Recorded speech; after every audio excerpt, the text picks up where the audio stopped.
Apapun yang dilahirkan dalam kondisi hatimu yang tidak setia pada Tuhan, pada pasangan, atau komitmenmu dalam pelayanan dan dalam pekerjaan. Kalau Anda telah mencetuskan sebuah nasar, atau Anda telah berjanji dengan Tuhan, Anda telah membuat suatu komitmen untuk sungguh-sungguh, lalu habis itu Anda kompromikan, Anda berubah setia, tidak punya integritas, Allah tidak akan berkati dan sertai hidupmu. Anak-anakmu tidak akan kusayangi, yaitu anak-anak sundal itu. Ini bukan hanya anak-anakmu, anak-anak buahmu. Ini juga buah-buah hidupmu yang salah. Ini juga hasil karyamu, proyek-proyekmu, bahkan tubuhmu, bahkan hidupmu itu sendiri. Aku tidak akan sayangkan, aku tidak akan sertai. Tidak ada restuku, tidak ada berkatku. Jikalau engkau punya harta sekalipun, karena berhasil dalam dunia kerja, atau mendapat keberuntungan, tidak ada berkatku dalam hartamu. Hartamu adalah kutukmu. Jikalau aku tidak memberkati, kutuk ada di sana. Jikalau aku memberkati, kutuk pasti pergi. Susah payah pasti akan menambahi, jikalau tidak ada restuku di situ.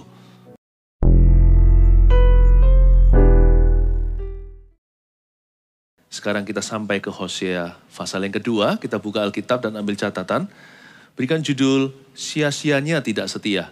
Ya betul, sia-sianya tidak setia. Ini akan mengajarkan kepada kita bahwa tidak setia itu nggak perlu ditempuh. Kita akan kecewa nanti di belakang kalau mengejar sesuatu yang tidak berkenan di hati Tuhan. Berarti ke depan ini ada liburan. Biasanya banyak pertahanan orang-orang Kristen, anak-anak Tuhan itu kebobolan. Yang namanya liburan, kesucian pun ikut cuti. Sehingga banyak orang jatuh dalam dosa dan kompromi. Be careful atau hati-hati. Karena menyenangkan Tuhan itu setiap saat, setiap waktu. Makanya namanya setia. Mari kita baca sama-sama Hosea pasal yang kedua. Israel ditolak dan dipulihkan. Adukanlah ibumu, adukanlah. Sebab dia bukan istriku. Dan aku ini bukan suaminya. Biarlah dijauhkannya sundalnya dari mukanya dan jinanya dari antara buah dadanya. Supaya jangan aku menanggalkan pakaiannya sampai dia telanjang dan membiarkan dia seperti pada hari dia dilahirkan. Membuat dia seperti padang gurun, dan membuat dia seperti tanah kering, lalu membiarkan dia mati kehausan. Ayat 1 dan 2 sedikit review. Di pasal pertama minggu lalu saya jelaskan Hosea kawin atau menikah dengan seorang perempuan sundal namanya Gomer. Melambangkan bagaimana Israel telah berzina di hadapan Tuhan. Mereka telah menggantikan Allah dengan berhala.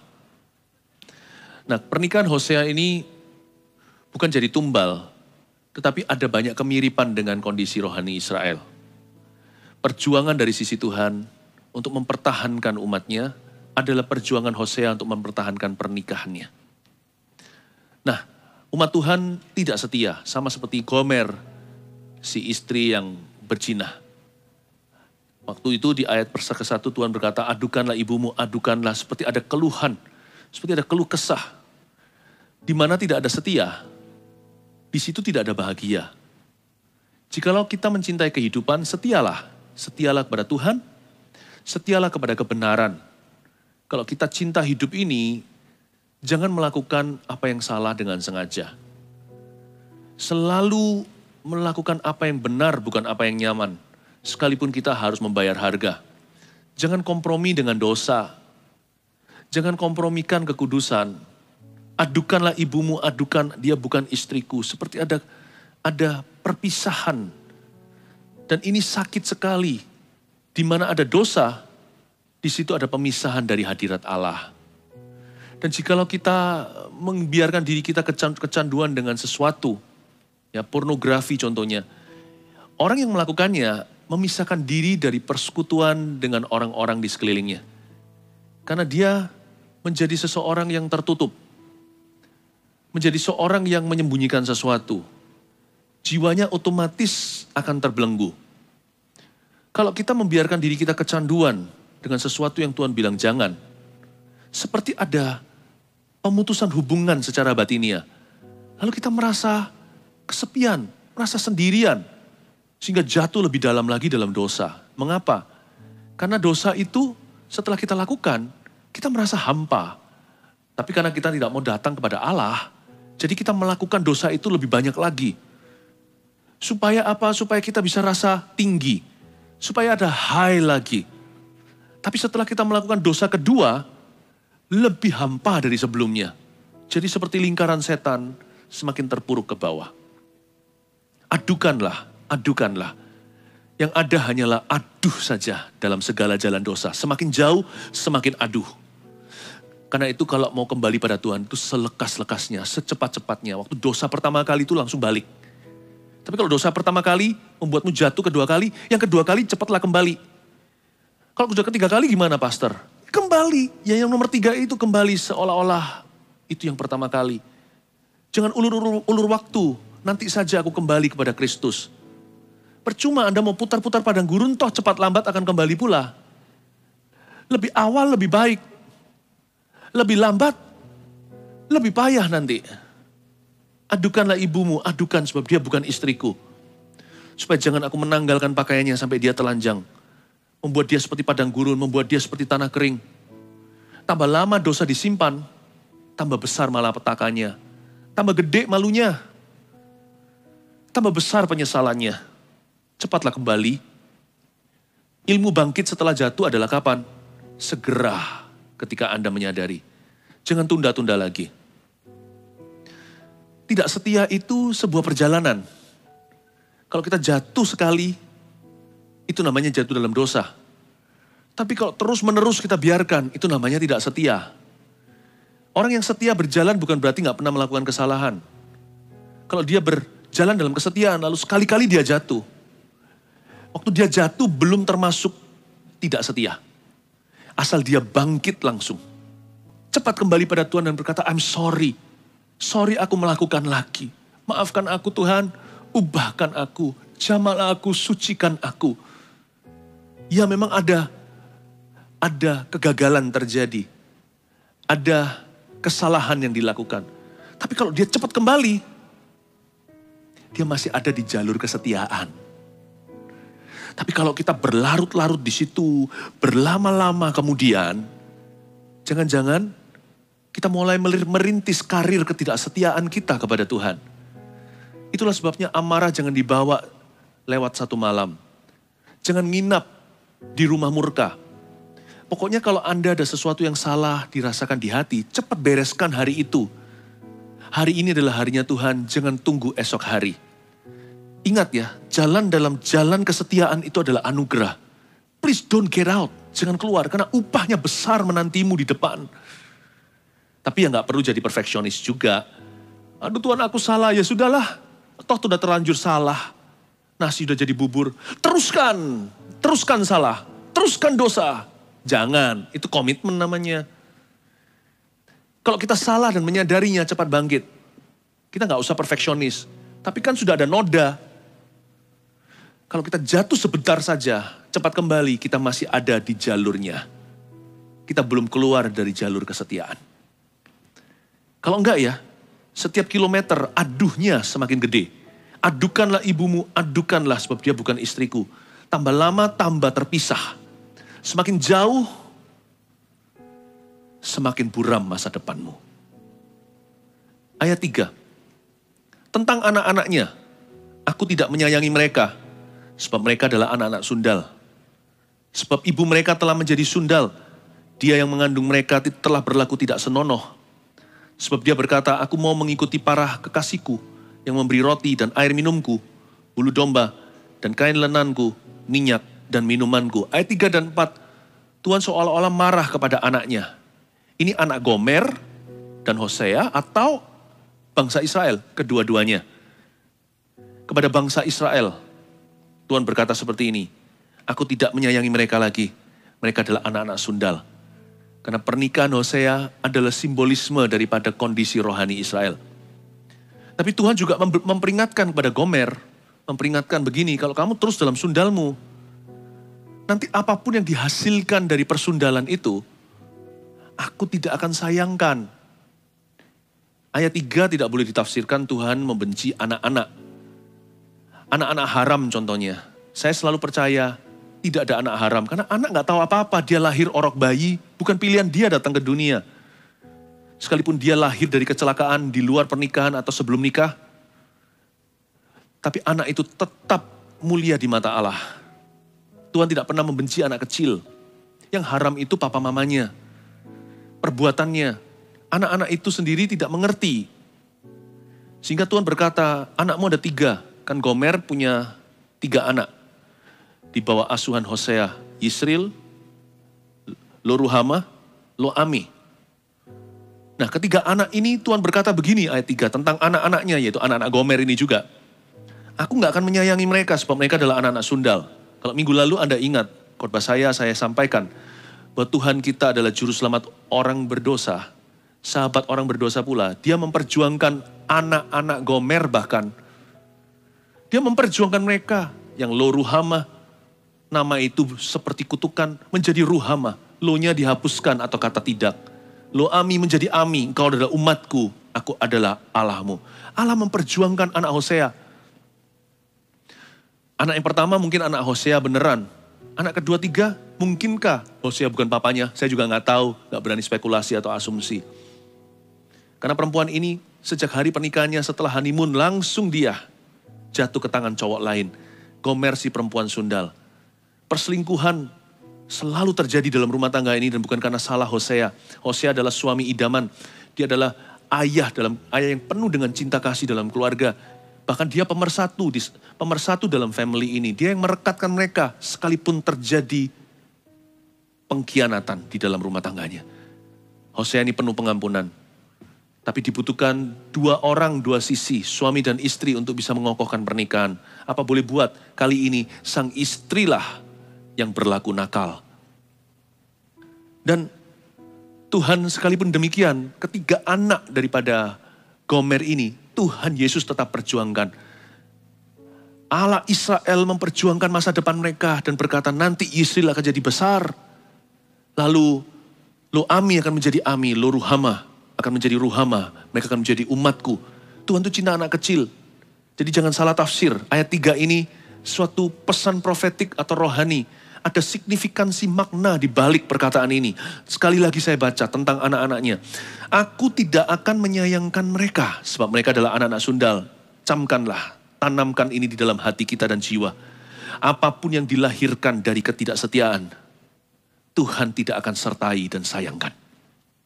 Saya tidak bicara soal anak kecil. Saya bicara tentang kehidupan. Aku tidak akan sayangkan anak-anak perzinahan itu. Sebab mereka adalah anak-anak sundal. Apapun yang Anda hasilkan dari kehidupan yang tidak setia atau kurang setia kepada Tuhan. Segala sesuatu yang lahir dari ketidaksetiaan. Termasuk ketidaksetiaan terhadap pasanganmu. Tuhan tidak akan sertai itu. Tuhan tidak akan sayangkan. Makanya seorang suami yang tidak setia pada istrinya, doanya terhalang dengan sendirinya. Kalau dia tidak bisa berdoa dengan mengangkat tangan kudus, apalagi kalau berlaku kasar kepada pasangannya, atau kepada istri masa mudanya yang sah, maka Allah membenci perceraian. Tuhan juga tidak akan dengarkan doanya. Apapun yang dilahirkan dalam kondisi hatimu yang tidak setia pada Tuhan, pada pasangan, atau komitmenmu dalam pelayanan dan dalam pekerjaan, kalau Anda telah mencetuskan sebuah nasar atau Anda telah berjanji dengan Tuhan, Anda telah membuat suatu komitmen untuk sungguh-sungguh, lalu habis itu Anda kompromikan, Anda berubah setia, tidak punya integritas, Allah tidak akan berkati dan sertai hidupmu. Anak-anakmu tidak akan kusayangi, yaitu anak-anak sundal itu. Ini bukan hanya anak-anakmu, anak-anak buahmu. Ini juga buah-buah hidupmu yang salah.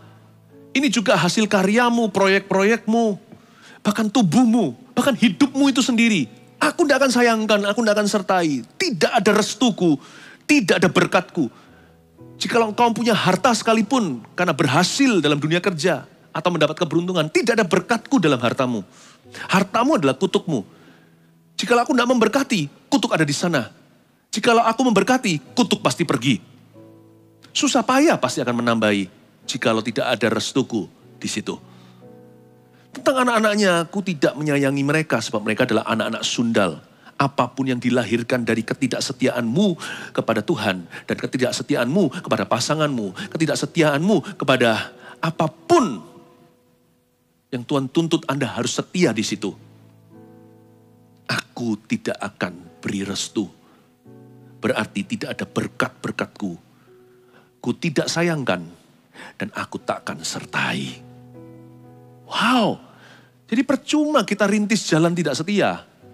Ujung-ujungnya adalah adukanlah. Ujung-ujungnya adalah pemisahan, dijauhkan.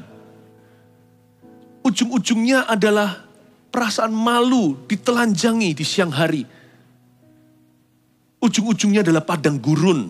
Seperti semua ini adalah jajaran konsekuensi di ayat 1 dan ayat 2 yang tadi sudah kita baca.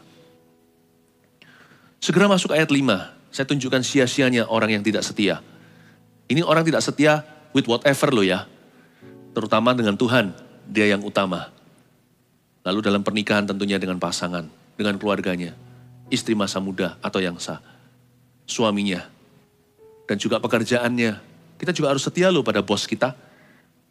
Pengajaran dalam surat Paulus mengatakan, hendaklah seorang hamba setia dan belajar untuk melayani dengan sungguh-sungguh, bukan seolah-olah ketika dia dilihat saja, maka dia lakukan dengan benar. Tapi dia harus belajar untuk menghargai majikannya, yang bengis sekalipun, apalagi yang saudara seiman. Pada dalam kepemimpinan, dalam pelayanan, dalam pekerjaan, apapun juga yang lahir dari tidak setia, tidak akan ada restu dan rahmat Allah. Dan sia-sia merintis jalur tidak setia, ujungnya tidak bagus. Ayat 5, sebab itu sesungguhnya aku akan menyekat jalannya dengan duri-duri. Dan mendirikan pagar tembok mengurung dia, sehingga dia tidak dapat menemui jalannya. Ayat 5 ini sesuatu yang konyol sekali. Ini bicara tentang Gomer, tapi juga bicara tentang Israel. Sebab itu sesungguhnya aku, huruf besar ini Tuhan, aku akan menyekat jalannya dengan duri-duri. Dia mau jinah, aku buat dia pusing-pusing di sini. Dan mendirikan pagar tembok mengurungi dia. Sehingga dia nggak dapat menemui jalannya. Lucu ya, orang mau dosa aja kok susah. Loh, Tuhan nggak akan memaksa kita. Kita bukan Pinocchio. Kita punya pilihan bebas.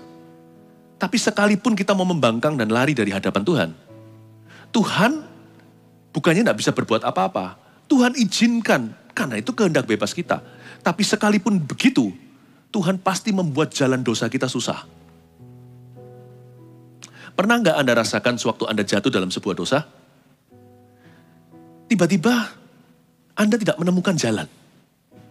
Bukan berarti nggak bisa berdosa. Tuhan tidak pernah memaksa seseorang suci. Tapi tidak terpikirkan gitu. Atau gegabah. Orang kalau sudah dihinggapi hawa nafsu atau sudah kalap mata, biasanya nanti ya perbuatannya konyol-konyol semua.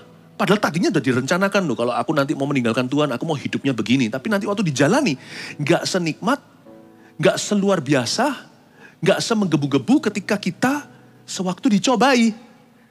Jalan dosa itu ternyata juga ada jalan buntunya. Sedikit demi sedikit kita bisa menggeser kesucian dan kita semakin jatuh, iya, karena Tuhan tidak akan paksa. Tetapi nanti waktu kita jatuh,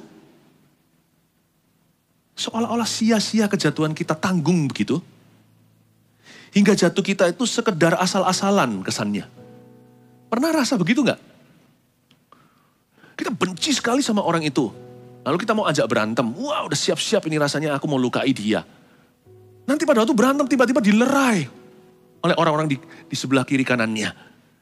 Belum bisa melampiaskan puas, udah dilerai. Waduh, celaka. Udah terlanjur jatuh, begini doang jatuhnya. Sudah jadi orang emosian, udah rusak reputasinya. Tapi mukul pun belum sempat. Tuhan jalan buntu. Dia sekat. Dia pagari. Orang udah mikirnya macam-macam ini. Saya mau berbuat itu dan ini. Tapi waktu melakukannya, ada intervensi, campur tangan Allah. Waktu dia mau melihat sesuatu yang dia tidak duga. Seseorang yang dia paling takuti, tiba-tiba berada di situ. Udah terlanjur jatuh, udah terlanjur gak enak sama Tuhan. Udah kembali ke kebiasaan buruk, gak sempat bisa lampiaskan. Atau kalau lampiaskan, gak terpikirkan. Nanti setelah kita bertobat-tobat nih, nangis-nangis kembali ke Kristus, waktu setan cobain lagi, baru terpikir, iya ya, dulu kok gak melakukan ini ya. Lalu terpikirkan kemudian, Kenapa ya waktu dicoba, pikiran kita brilian. Tapi waktu jatuh, pikiran kita tumpul. Gak menemukan jalan dosa sendiri. Kok bisa ya? Tuhan memang jagonya buat orang berdosa frustrasi. Malah celaka, terkutuklah orang yang diizinkan Tuhan melampiaskan. Setelah dia lampiaskan, seperti Kain bunuh Habil begitu.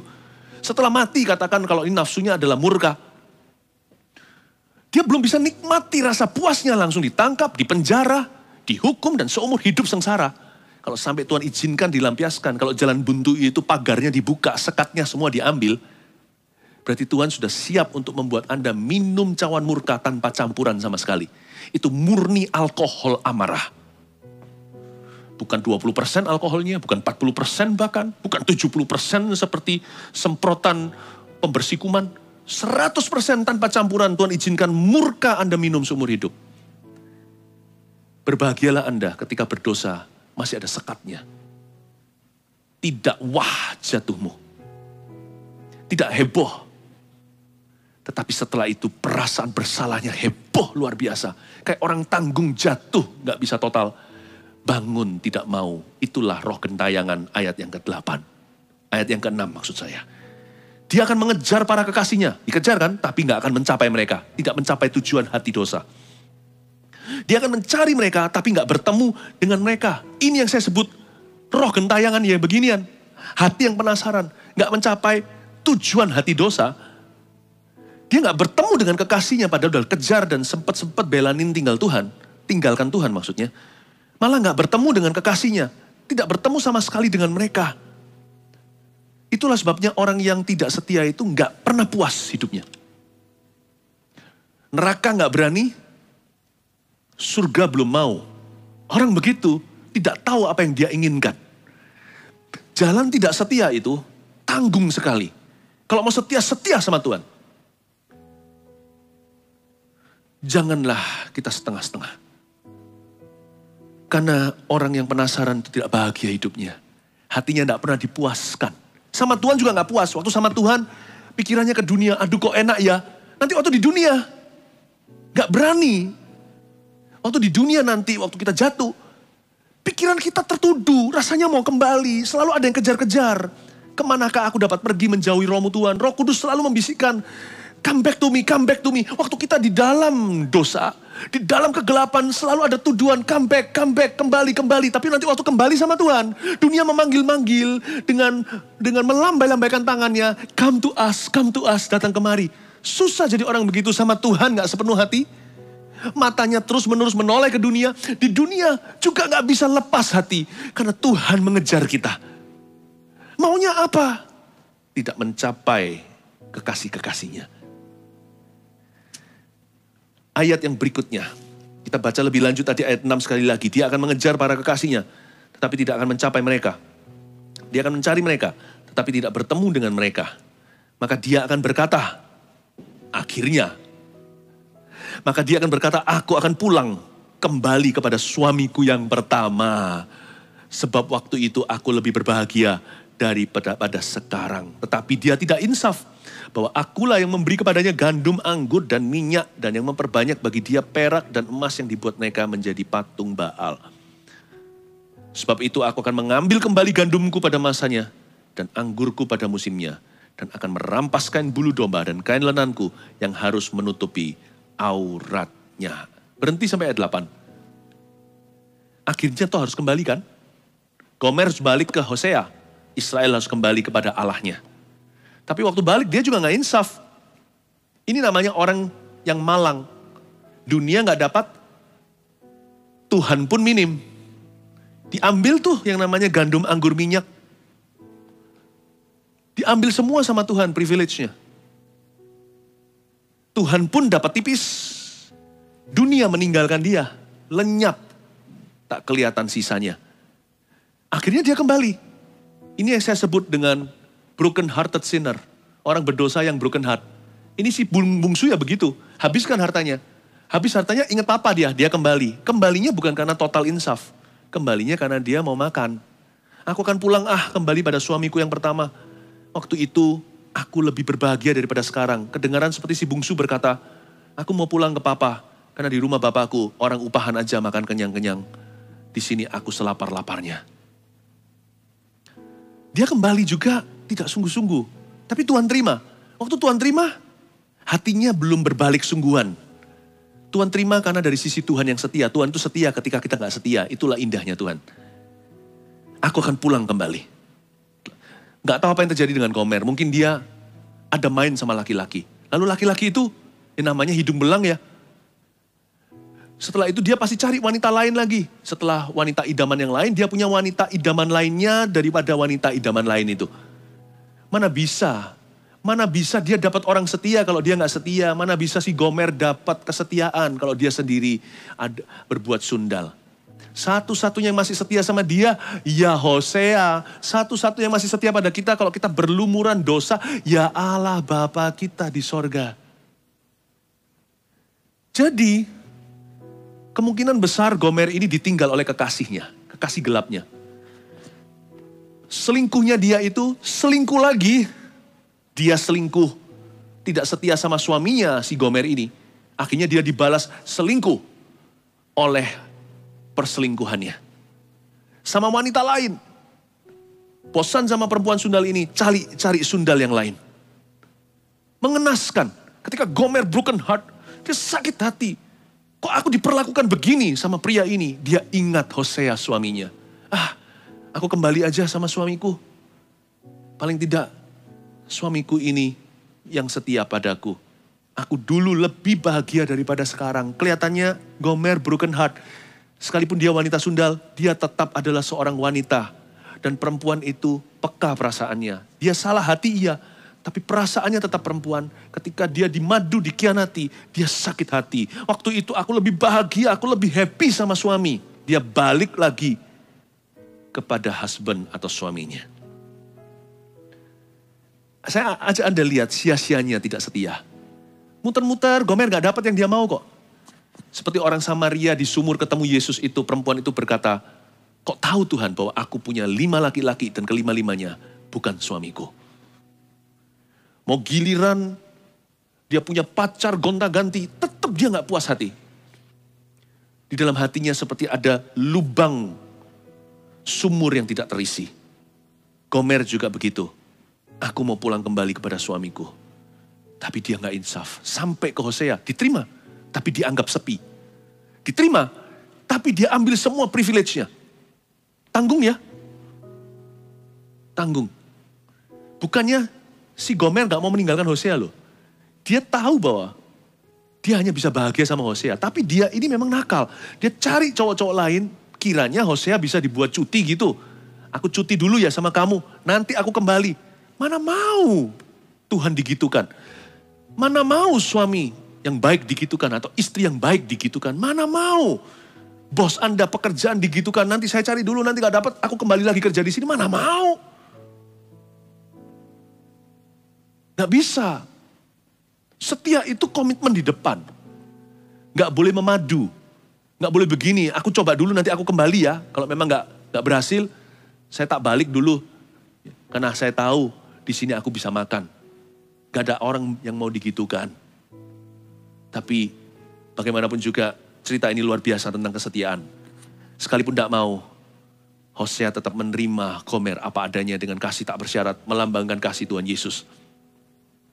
Tuhan tidak suka digituin. Tapi apakah Tuhan punya pilihan kalau kita kembali? Kecuali menerima kita karena sifatnya Allah itu penyayang. Tuhan tetap terima. Tapi dia ambil semua privilege-nya. Semua haknya dirampas sama Tuhan. Sama Tuhan ditahan. Gandum, anggur, minyak, bicara soal urapan, apa yang mengenyangkan, apa yang menyukakan hati, anggur kan lambang sukacita. Semua sukacita itu pergi, ditahan sama Tuhan. Supaya yang ada di dadanya adalah duka cita. Gandum yang mengenyangkan ditahan sama Tuhan, dibuat sedikit-sedikit. Bukan membuat dia kelaparan, tapi supaya dia mencari Tuhan. Ditahan itu urapan, tidak ada penyertaan. Ayat 8 sudah kita baca, sekarang ayat 9. Dan sekarang kata Tuhan, aku akan menyingkapkan kemaluannya di depan mata para kekasihnya dan seorang pun tidak akan melepaskan dia dari tanganku. Ini yang saya sebut malunya dosa, malunya ketahuan. Udah balik ke Tuhan juga bukan berarti sebuah jaminan bahwa Tuhan, udah gitu aja forget it atau lupakan. No. Masih akan ada satu episode, bereskan hati di hadapan Tuhan Yesus. Aku akan menyingkapkan kemaluannya itu bukan Tuhan mempermalukan dia, tapi perbuatannya sendiri mempermalukan dia. Ini yang saya sebut malunya dosa. Malunya ketahuan. Kayak maling yang tertangkap basah atau si pezina. Malu loh ya. Ujung dari jalan tidak setia dan kompromi dosa tidak ada lain kecuali remorse atau perasaan malu. Ayat 10, aku akan menghentikan segala kegirangannya, hari rayanya, bulan barunya, dan hari sabatnya, dan segala perayaannya. Aku akan memusnahkan pohon anggurnya dan pohon aranya, yang tentangnya dikatakannya, ini semua pemberian kepadaku, yang dihadiahkan kepadaku oleh para kekasihku. Aku akan membuatnya menjadi hutan, dan binatang-binatang di padang akan memakannya habis. Itu dia. Diambil semua privilege, rasa malu. Ayat 12. Dan aku akan menghukum dia karena hari-hari ketika dia membakar korban untuk para Baal. Berhias dengan anting-antingnya dan kalungnya. Dan mengikuti para kekasihnya. Dan melupakan aku. Demikianlah firman Tuhan. Tuhan itu bukan pendendam. Yang itu sudah pasti. Tuhan tidak akan membalaskan atas kita setimpal dengan dosa kita. Kalau gitu tidak ada satupun di antara kita beroleh kesempatan untuk diselamatkan. Tetapi hati ini licik sekali, karena itu Tuhan tahu bagaimana mendetoksnya secara ilahi. Saya kasih contoh ya, kalau kita punya pikiran begini. Kan kerajaan Allah itu kasih karunia. Yesus mati bukan karena perbuatan kita diselamatkan, tapi karena curahan darahnya. Kenapa enggak sih? Gini aja, kita seumur hidup enggak setia, lakukan semua dosa yang kita senang. Nanti aja last minute, menit terakhir gitu, kita bertobat serukan nama Yesus seperti penyamun yang disalibkan di samping Tuhan. Banyak orang yang pakai kiasan ini untuk membenarkan dosa-dosanya sendiri. Jangan lupa ya, by the way, penyamun itu tidak berencana begitu. Hari itu dia dapat hoki istilahnya. Dia dapat rezeki yang luar biasa, seumur hidupnya nggak bisa bayar itu. Dia ketemu Yesus. Nah, penyamun ini mendapatkan sebuah keberuntungan dan berkat yang luar biasa dahsyat. Dia diselamatkan tepat di saat-saat terakhir hidupnya sebelum dia menghembuskan nafasnya. Jangan jadikan ini sebagai pembenaran bahwa kita bisa hidup gak setia lalu nanti terakhirnya pokoknya kita diselamatkan last minute-an. Ini penyamun gak punya perencanaan. Jangan lupa lagi yang kedua, penyamun ini berdarah-darah, disalib tuh sakit sekali loh. Jadi orang ini sudah mendapatkan detoks ilahi atas semua barang curian, dia pernah bunuh orang, mungkin dia pernah gebukin musuhnya dulu atau lawan saingannya, sesama gangster, dihajar, dia rasakan puasnya lihat orang berdarah. Itu semua sirna ketika dia sendiri berdarah di kayu salib berjam-jam di situ. Dia ngerti rasa sakitnya orang yang dia pukuli sampai mati itu. Jikalau memang kasusnya begitu. Jadi dia mengalami, dia masuk ke sorga bukan karena detoks ilahi, bukan karena dia berdarah-darah di kayu salib. Dia gak bisa mati untuk dirinya sendiri. Dia selamat juga karena kematian Yesus yang ada di sampingnya itu. Curahan darah Tuhan, bukan curahan darahnya sendiri. Tetapi hatinya dibuat benar di menit-menit terakhirnya. Waktu dia lihat darah dari tubuhnya sendiri, dia hancur lebur. Dia tahu, Tuhan, ampuni aku dulu suka pernah menghajar orang. Sedemikian parahnya hingga dia berdarah. Hari ini aku tidak menikmati satupun semua dosa yang dulu kuanggap kenikmatan bisa lampiaskan. Ampuni aku, ingatlah aku di Firdaus. Ada detoks ilahinya. Dia masuk surga karena darah Yesus. Tapi dia berdarah membuat dia tahu bahwa semua dosanya dulu itu tidak nikmat sama sekali.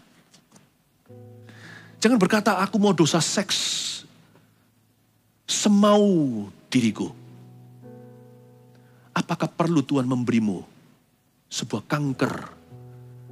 kanker di area tubuh yang membuatmu jatuh dalam dosa dengan sengaja? Baru setelah itu Anda tahu semua perbuatanku yang sundal dulu itu, tak ada satupun nikmatnya ketika Anda berseru kesakitan dan berkata, Tuhan, have mercy on me, ampuni aku. Nanti kalau orang itu mati tidak sembuh, dia masuk ke surga itu karena darah Yesus. Tapi insiden suatu kejadian itu dalam hidupnya mengajarkan dia bahwa dia tidak bisa berkata, aku mau berzina seumur hidupku, lalu terakhir tinggal ketip, mengedipkan mata dan berkata, selamatkan saya, Yesus juru selamatku, langsung masuk surga. Sehingga orang itu masuk ke dalam alam baka dengan hati yang salah.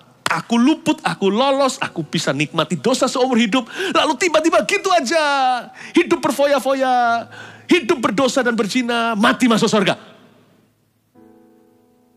Our God is not only righteous, He is just. Allah kita itu tahu gimana membenarkan hati kita. Itu bukan sebagai hukuman. Tapi sebagai detox ilahi untuk memastikan Anda masuk ke rumah Bapa di sorga. Dalam kondisi hati yang setobat-tobatnya, hati yang murni. Tidak memanipulasi tanpa pertukaran bayangan di dalamnya. So, don't play with sin. Because your heart cannot take it. Tuhan bisa ampuni semua dosa, iya. Hatimu gak bisa tulus soalnya. Hati kita. Jadi jangan main-main. Sebab Tuhan tahu gimana tekuk hati itu sampai murni kembali. Seperti emas murni. Dan detox itu bagi Gomer adalah aku akan menghukum dia untuk semua hari-hari dia bakar korban sama Baal. Dia tidur sama laki-laki itu. Aku akan pastikan semua itu dia ingat dalam trauma ilahi. Waktu dia kembali ke Hosea. Seperti bangsa Israel kembali kepada Allahnya. Dia berkata, kapok Tuhan, aku jerah. Ampuni aku salah. Mungkin dia sembuh, mungkin dia mati. Tapi pasti Tuhan akan membuat hati orang berdosa itu ketemu saingannya yang pasti. Allah adalah saingan hati orang berdosa yang tidak bisa dikalahkan.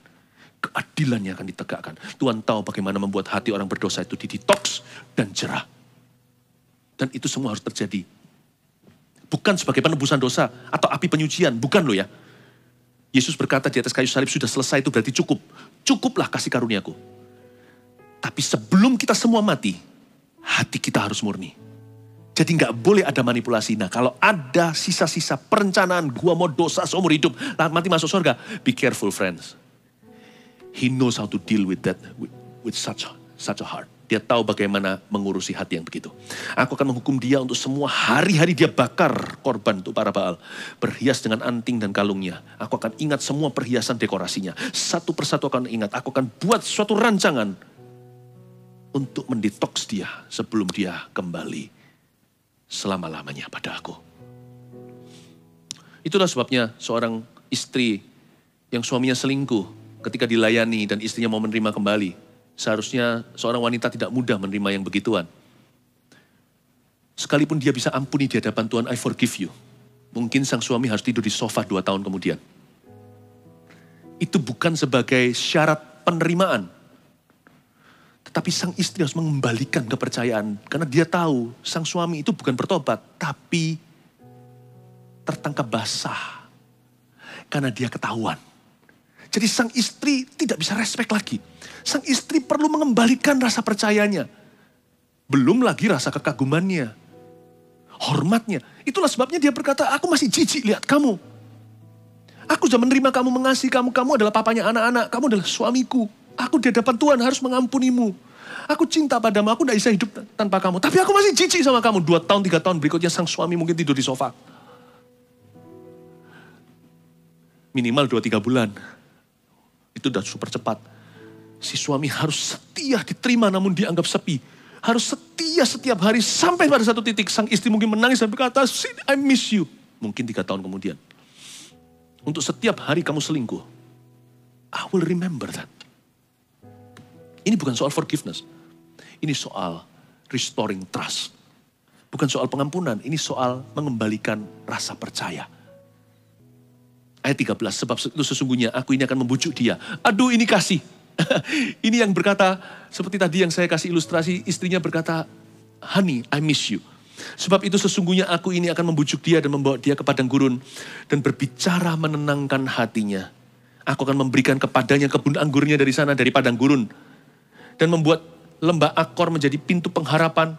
Maka dia akan merelakan diri di sana. Seperti pada masa mudanya, ini semua terjadi setelah detoks ilahi. Seperti pada waktu dia berangkat keluar dari tanah Mesir. 13-14, ayat ini setelah ayat 12. Aku akan menghukum dia, indisiplin dari Tuhan Yesus. Ayat 13, barulah aku akan bawa dia ke padang gurun. Dan mulai berbicara menenangkan hatinya. Dari situ kuberikan kebun anggur. Dan aku akan membuat lembah Akor menjadi pintu pengharapan buat dia. Lalu dia akan merelakan dirinya lagi seperti masa mudanya. Seperti waktu dia berangkat keluar dari tanah Mesir. Setelah disiplin, ada kasih. Setelah badai, ada langit yang cerah. Tapi entah berapa lama, masa padang gurun itu ada, Bapak Ibu Saudara. Dan biasanya di masa padang gurun itu Tuhan memulihkan kepercayaan itu selalu dari inisiatif Tuhan. Bukan dari kita. Tuhan yang memulihkan. Tapi pada saat hati kita sudah di detox, hati kita jadi murni. Jadi gampang menangis, gampang terharu, gampang tersentuh. Sehingga dia bisa merelakan dirinya lagi seperti masa mudanya. Seperti pada waktu dia berangkat keluar dari tanah Mesir. Dan di situ Tuhan akan bicara untuk menenangkan hatinya. Akan keluar firman, akan keluar pengharapan yang diperbaharui. Bulu patah terkulai tidak akan dipatahkan, sumbu pudar nyalanya tidak akan dipadamkan. Dari padang gurun itu, dalam jiwa akan keluar pemulihan sesungguhnya. Dan muncul pengharapan untuk masa depan. Memang sih, ini tetap berakhir happy ending. Tetapi jalannya, ampun sakitnya. Tidak setia akan ditelan oleh kesetiaan. Karena Allah kita setia, bahkan ketika kita tidak setia atau kurang setia. Tapi alangkah berbahagianya orang yang setia pada Tuhan. Karena dia tidak harus melalui jalannya Gomer ini. Puter-puter akhirnya ke padang gurun, kembali ke break even atau kembali ke titik nol semula. Kenapa gak setia aja dari nol yang lalu? Saya kasih 3 saran saya supaya gak sia-sia dalam ketidaksetiaan. 1, tulis ini, jangan jatuh supaya jangan buang waktu. Catat itu. Di akhir pesan saya ada 3 poin sederhana.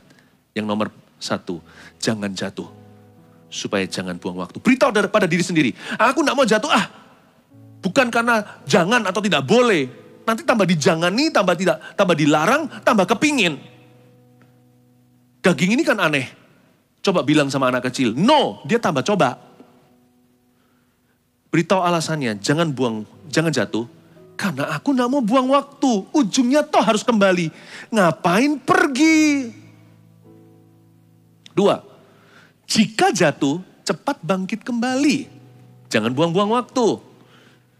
Masih di jalur kesetiaan, jatuh sebentar, langsung berdiri. Sedalam apapun jatuhnya, apapun konsekuensinya, bangkit kembali, lakukan yang benar lagi. Sekalipun tetap ada konsekuensi mengikuti. Tergantung jatuhnya apa, tergantung salahnya apa. Kalau kita harus membayar harga setelah itu nggak apa-apa, tapi tetap harus melakukan apa yang benar di mata Tuhan lagi. Jika jatuh, cepat bangkit kembali. 3, tetap setia. Tetap setia. Karena besar upahnya nanti. Ini yang indah, nomor 3. Tetaplah setia. Karena upah yang besar menanti Anda. Amin. Saya harap Anda belajar sesuatu, saya tidak habiskan seluruh ayatnya. Tapi ini cukup untuk membuat kita merenungkan kembali. Bahwa setia pada Tuhan itu adalah keputusan yang smart. Setia kepada Allah adalah jalur yang indah. Tetaplah setia, besarlah upahmu di sorga. Haleluya.